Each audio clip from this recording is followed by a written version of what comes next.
বস্ত্ৰ শুৱালকুছিত চোৰে লুটি নিলে বৃহৎ পৰিমাণৰ সোণৰ আ অলংকাৰ। সুৰক্ষিত বুলি ভাবি ঘৰত থৈ যোৱা সোণৰ গহনা লুটি নিলে চোৰে।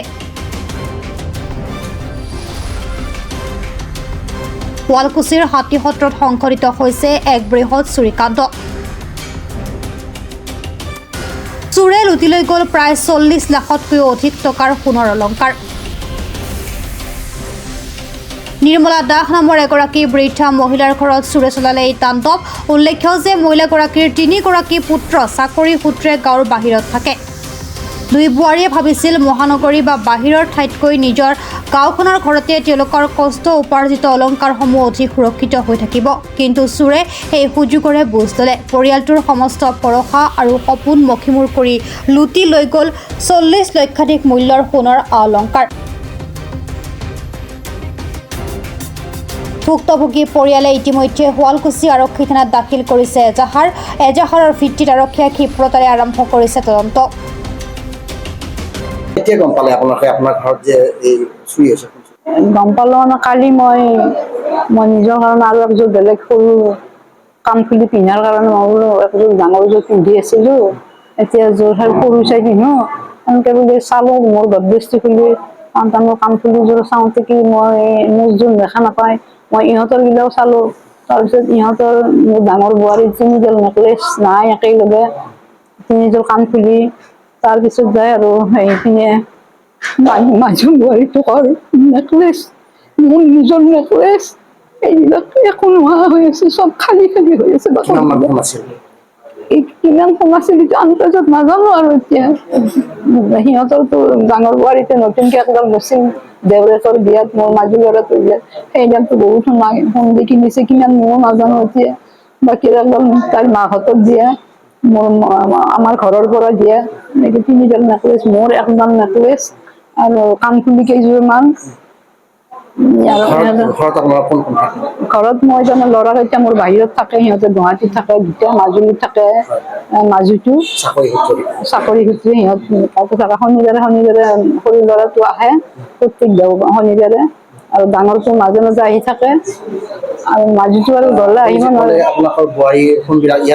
হয়, ইয়াতে থয়। সিহঁতে গুৱাহাটীত থাকে বা দূৰত থকাৰ কাৰণে শুৱালকুছিখন সুৰক্ষিত বুলি পেলাই শুৱালকুছিত ৰাখিছে আৰু মোৰ লগতে। ময়ো থৈছো, সিহঁতে ইমান বছৰ এনেকে আছে। ডাঙৰ ল'ৰাটো বিয়া হোৱাৰ পৰা ইয়াতে আছে। মাজুৰ বোৱাৰীটো বিয়া হওঁতে তাইও ইয়াতে থাকিল, এনেকে থাকি ইমান বছৰ এনেকে থাকিয়ে গ'ল। ঘৰত তলা ভাঙা নাই, গডৰেজৰো তলা ভাঙা নাই, ধুনীয়াকে লকাৰ খুলিছে ধুনীয়াকে, একো ভাঙা নাই।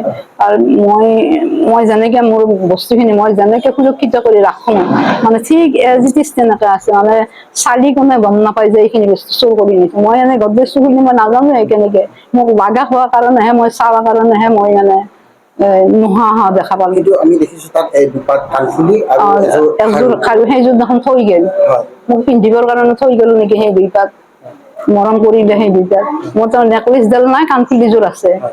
আৰু ইহঁতৰ মাজু বোৱাৰীটোৰ খাৰু বালা দুইপাত আছে, আৰু বাকী নেকলেচ আৰু কাণফুলি এইবিলাক নাই। আৰু ডাঙৰ বোৱাৰীটো একোৱে নাই, ডাঙৰ বোৱাৰীটো গোটেই নিছে। 5টা ল'ৰাৰ 5টা আঙুঠি একেলগে আছিল এটা বক্সত, আৰু ডাঙৰ বোৱাৰী 3ডাল নেকলেচ, 3যোৰ কাণফুলি, আৰু ডাঙৰ খাৰু একপাত। ডাঙৰ বোৱাৰীৰ গোটেইখিনি শেষ হৈছে, তাইৰ একো নাই। টকা পইচা একো নিয়া নাই, যিখিনি আছে লাৰা নাই, সেই যে আছে টকা পইচা অকল সোণখিনি লৈ গৈছে, টকা পইচা নিয়া নাই। টকা পইচা একো নিয়া নাই, অকল সোণখিনিয়ে লৈ গৈছে।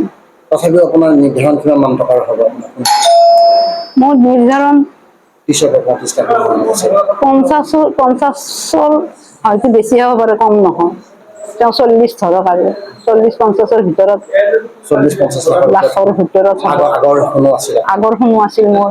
বাকী মোৰ কাণফুলি, মোৰ বোৱাৰী কেইযোৰ, মোৰ কাণফুলি বহুত কেইযোৰ, একযোৰো নাই তাৰমানে।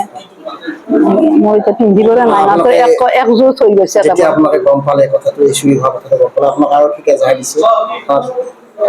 মই ল'ৰাহঁতক মাতি দিলো, সিহঁত আহি আৰু আমাৰ ওচৰৰ মানুহবিলাকে চবে ক'লে যে পুলিচত খবৰ দিয়ে। সেনেকে আমাৰ হয়, পুলিচ আহিছে আমাৰ ঘৰত, সিহঁতক হয়। শুৱালকুছিৰ পৰা শিৱৰাম বৈশ্যৰ ৰিপৰ্ট, প্ৰাতঃ টাইম ডিজিটেল। শদিয়াৰ পৰা ধুবুৰীলৈ, বৰাকৰ পৰা ব্ৰহ্মপুত্ৰলৈ সকলোৰে মাজত চিনাকি এটা নাম প্ৰাতঃ টাইম। থলুৱা ভাষা, কৃষ্টি আৰু সত্য বাতৰিৰ আধাৰত প্ৰতিষ্ঠিত খবৰ প্ৰাতঃ টাইমৰ প্ৰতিটো বা বাতৰি পুংখানুপুংখভাৱে চাবলৈ Facebook, YouTube, website, Twitter, Instagram আৰু ব্লগাৰ পেজত লাইক আৰু ফ'ল' কৰক।